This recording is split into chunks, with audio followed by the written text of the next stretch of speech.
Madame la ministre, bonjour. Soria Morvan-Smith, France Média Monde. Dans la continuité de ce que disait mon collègue, vous avez mentionné les audiences linéaires des chaînes de télévision. N'est-ce pas un peu surprenant d'évoquer ça en sachant que si les jeunes changent de pratique, les groupes de l'audiovisuel public sont aussi adaptés sur le numérique. On ne parle pas de leurs audiences et on ne parle pas non plus du fait que les audiences du broadcast sont plus jeunes que d'autres chaînes en réalité.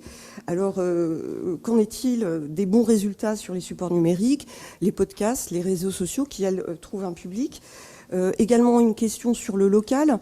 Vous avez évoqué le rapprochement entre France Bleu et les antennes de France 3 en région. Ce rapprochement, il a déjà débuté.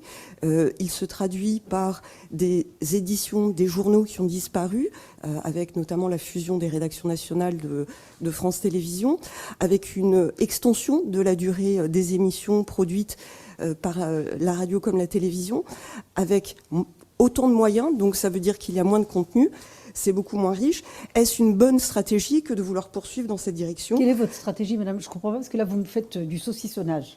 Donc, vous dites... Je pose des questions. Non, mais moi, je vous renvoie la question. Je veux bien vous répondre. Qu'est-ce que vous en attendez, vous? Parce que vous dites, là, il y a le podcast qui marche, et puis là, il y a un jeune qui regarde, puis l'autre qui ne regarde pas, et puis là, une rédaction, on a mis, puis là, on a séparé. Alors, est-ce que ce que vous décrivez marche? Est-ce que vous êtes satisfaite? Je veux vous dire, tous ceux que je rencontre me disent tous qu'ils ne sont pas satisfaits du fonctionnement actuel.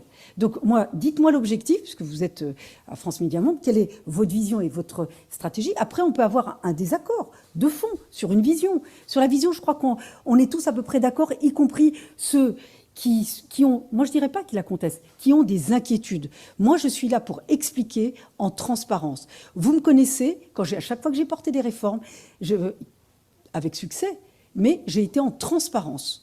Et j'ai porté dans la clarté, parce qu'il faut expliquer les choses. Les Français attendent de l'audiovisuel public que ça leur parle, qu'ils ne s'en détournent pas. Je prends toujours comme image de dire, regardez, on me dit retour à l'ORTF.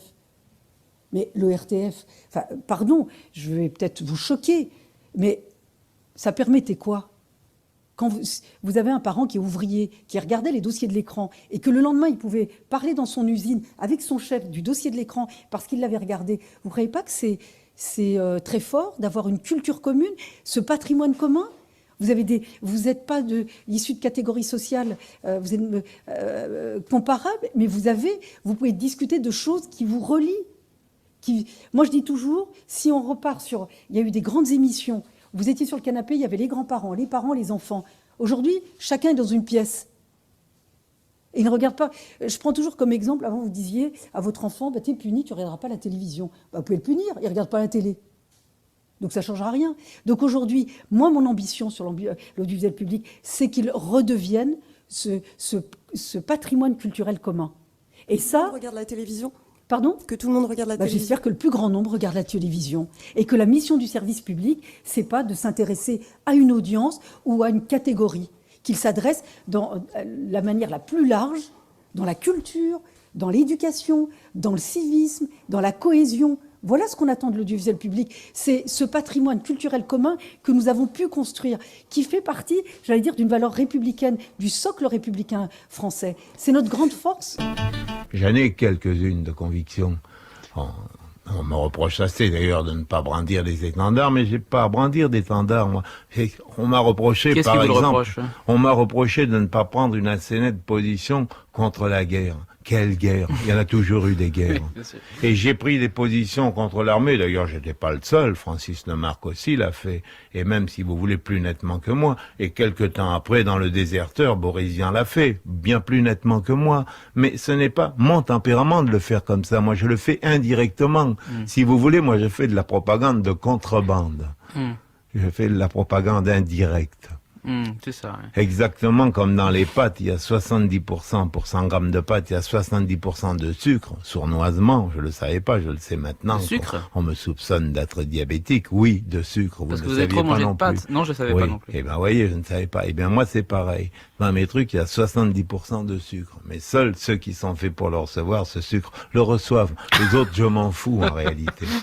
Mais je veux dire, à propos de mon engagement contre la guerre, contre l'armée, à propos de la loi et tout ça, mais Je les ai appris, on dit option, je crois, aujourd'hui, non? Oui, c'est ça. Ouais. Oui, enfin, dans cette terminologie à la con, là, que je déteste, j'ai horreur des mots nouveaux, moi. Non pas que je sois tardigrade, vous êtes un amoureux des mots anciens. J'aime assez les archaïsmes, j'aime assez ça, oui. Si je fais un peu d'art, et j'en fais un petit peu, je ne peux pas dire à bas la guerre. Mais je l'ai déjà dit, dans la guerre de 14, j'ai dit à bas la guerre. Ouais. Si vous saviez le nombre de lettres d'injures que j'ai reçues, oui, parce qu'on a dit que je tournais en dérision les morts de la guerre de 14, les veuves, les orphelins de la guerre de 14.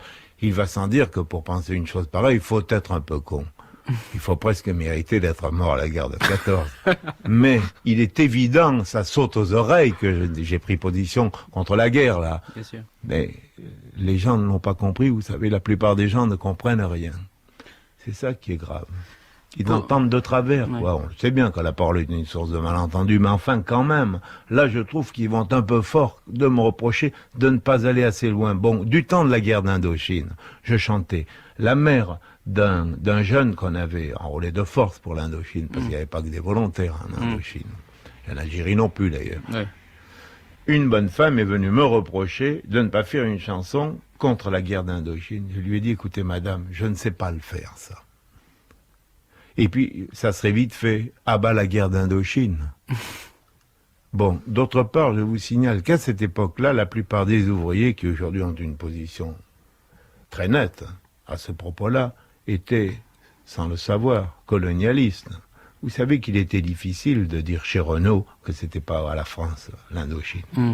Et avant la déclaration du général de Gaulle, là, et avant même la guerre d'Algérie, enfin quand la guerre d'Algérie a commencé, si vous voulez, il était très difficile de dire dans un milieu ouvrier, attention, n'oubliez pas que nous sommes allés emmerder ces gens-là qui nous demandaient rien. Maintenant, ça paraît tout naturel. À ce moment-là, c'était difficile. Donc, si j'étais monté sur la scène pour dire mort à la guerre d'Algérie et mort à la guerre d'Indochine, c'eût été courageux de ma part, mais on m'aurait empêché de chanter, tout simplement. Parce que je vous signale qu'à mes débuts, le gorille était interdit à la radio. Or, dans le gorille, il n'y a pas de gros mots. Oui. La mauvaise réputation était interdite. Qu'y a-t-il dans la mauvaise réputation? Qu'y a-t-il qui puisse la faire interdire sur les ondes? Mais interdit formellement? Formellement, oui, bien sûr. J'étais marqué. Ah bon? Bah, évidemment. Eh bien, aujourd'hui, Radio France, encore une fois, va réparer cette injustice commise par la RTF et dans l'enregistrement original encore.